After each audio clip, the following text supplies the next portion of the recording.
Welcome to day 2 of the Ultimate Body. Today you'll continue eating the same foods as your body continues to adjust to the whole food, clean style of eating. Now your digestive system is going to be getting a break from things that actually damage the digestive system, cause inflammation and added stress, like processed foods, fried foods, sugars, and common allergenic foods like wheat and breads and pastas and dairy from milk and cheeses. So today you may feel amazing, or you may begin working through some different levels of discomfort. But continuing our conversation from yesterday, another feeling or body signal that comes up on the program is the concept of hunger. However, a lot of people find it helpful to understand the clarification about what they're really experiencing regarding to hunger on the program. Because we may find ourselves saying things like, I'm starving, or I'm hungry. First off, starvation is something most of us have never experienced in our life, because we've rarely, if ever, been 1, 2, or 3 days without food. However, hunger is also something that you probably don't experience often, if ever. Cravings is something that you're probably experiencing a lot more often. So you have to separate the starvation and hunger from cravings, because they're two totally different experiences. So hunger is where your body desires more caloric intake because you haven't consumed calories in a long period of time, usually a day or more. Cravings is when you've gone a couple hours without eating and you're craving a candy bar. That's not hunger. That's craving because your body is going through such volatility in your blood sugar levels. It's going up and down, and you're trying to chase those sugar levels with more sugar or more processed different foods. So you're definitely going to learn the difference between hunger and cravings, because after day 5, you're probably going to actually be hungry after a day of not eating. So the constant craving that we experience in our culture is due to simply an unhealthy state of dietary consumption because of our excessive consumption of sugar.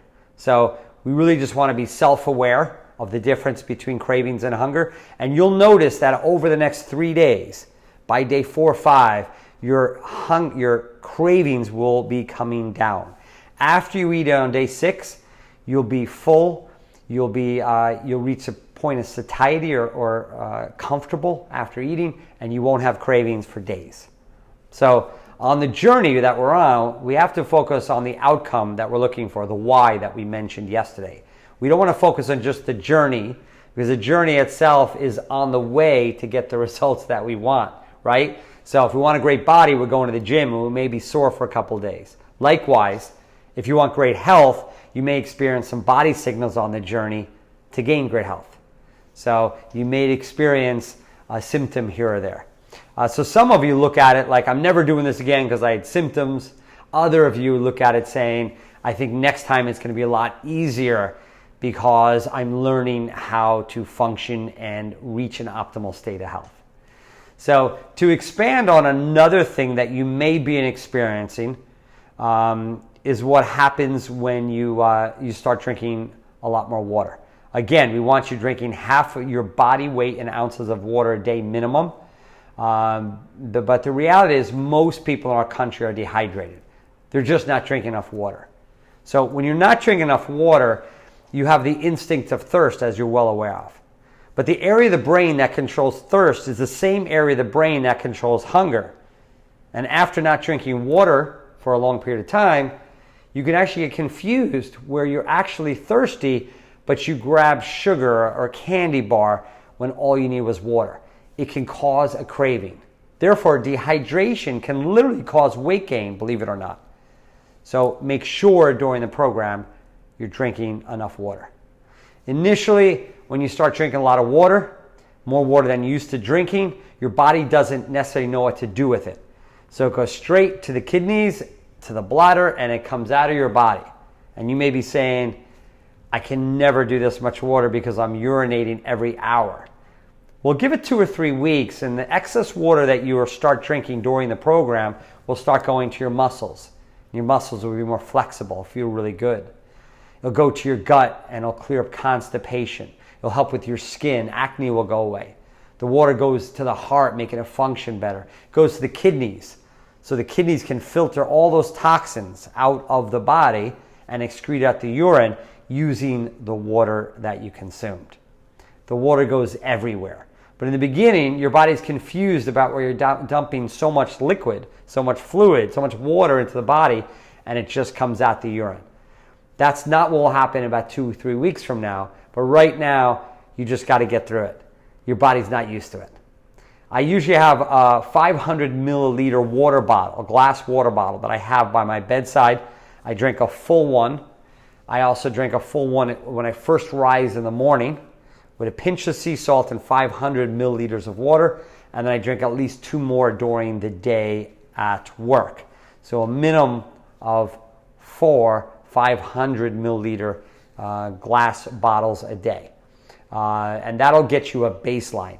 Now, if you're doing excessive exercise, perspiration, or other factors that cause dehydration, then you want to increase your absorption.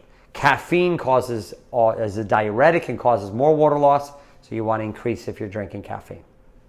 So as long as you're going through the program, the number one thing I want you to get out of this, over the health benefits that you're going to achieve, is to understand your behaviors. I want you to have the self-awareness that you're not drinking enough water. I want you to realize you're consuming too much sugar. I want you to understand that you're not eating enough vegetables in your diet. I want you to realize you're not giving time to rejuvenate your body by sleeping, taking downtime or naps, and you're not exercising. I want you to have all that awareness. That's the most powerful thing you get out of the program, even though you're going to get amazing health benefits and reduce the risk of disease. The number one thing you'll gain from the experience is awareness. And I'll tell you mine, because it's interesting. I designed the program so you think I do everything perfect. I eat perfect. I do everything right. But when it comes to the Ultimate Body, the program, I realized 2 things. My vegetable intake is not half of what I think it is, because when I consume that much vegetables during the program, I realize I'm deficient.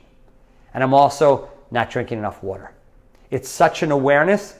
During and after the cleanse, my vegetable intake goes to the roof, and I'm back on top of my water intake, like I mentioned earlier.